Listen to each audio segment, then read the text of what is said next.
Du möchtest mit Foodsharing Lebensmittel bei Betrieben retten? Dann steht für dich als nächstes das Food Saving Quiz auf dem Programm. Wenn du dich darauf vorbereiten möchtest, bleib unbedingt dran. Kim ist Profi-Foodsaverin und zeigt dir heute, wie der Hase läuft.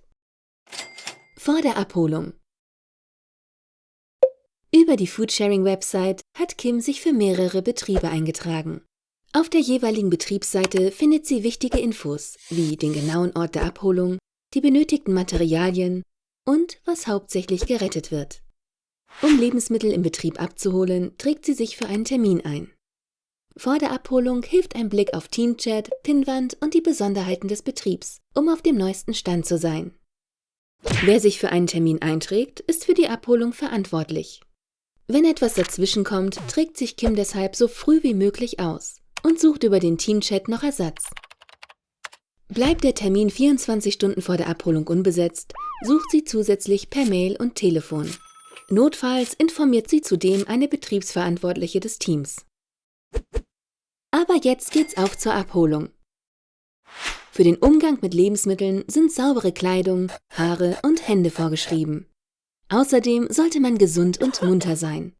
Kim kommt immer pünktlich mit ihrem sichtbar angebrachten Foodsharing-Ausweis zum Betrieb. Vor der Tür trifft sie die anderen Abholenden und sie gehen gemeinsam hinein. Ihre Tragehilfe Theo muss so lange draußen warten.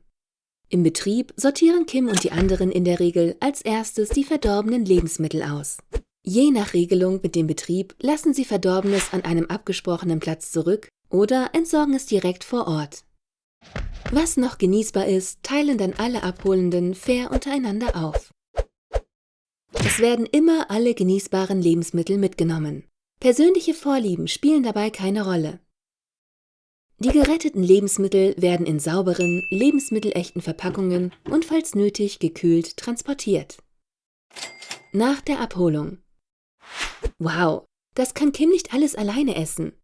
Deshalb gibt sie einen Teil an Bekannte und NachbarInnen oder über digitale Essenskörbe weiter. Alternativ kann sie die Lebensmittel an soziale Einrichtungen oder über die öffentlich zugänglichen Verteiler weitergeben. Ob ihre Abnehmenden bedürftig sind, ist nicht entscheidend. Das Wichtigste ist, dass im Sinne der Nachhaltigkeit alles gegessen wird. Außerdem darf sie die Lebensmittel nur kostenlos verteilen. Ganz wichtig: Du bist verantwortlich für die Lebensmittel, die du weitergibst. Für Schäden haftest du bei Vorsatz oder grober Fahrlässigkeit. Um das zu verhindern, musst du die Lebensmittel immer auf Aussehen, Geruch und wenn möglich Geschmack testen. Auf keinen Fall weitergeben darfst du zum Beispiel Lebensmittel mit abgelaufenem Verbrauchsdatum, Kühlwaren, deren Kühlkette für längere Zeit unterbrochen wurde und verschimmelte Lebensmittel. Bei der nicht persönlichen Weitergabe, zum Beispiel über Verteiler, gibt es weitere Lebensmittel, die du nicht weitergeben darfst.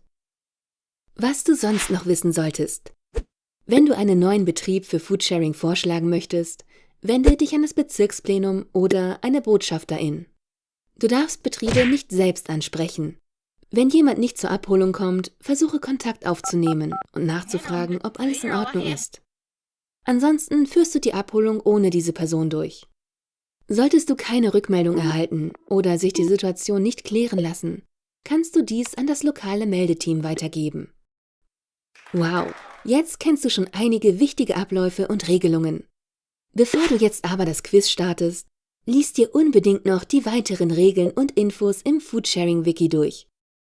Wenn du das Quiz bestanden hast, musst du die Rechtsvereinbarung bestätigen. Danach kannst du einem Bezirk beitreten und dich für deine 3 Einführungsabholungen anmelden. Je nach Bezirk folgen dann noch weitere Schritte. Zu guter Letzt erhältst du deinen Foodsharing-Ausweis. Mit ihm im Gepäck kannst du als Foodsaverin durchstarten.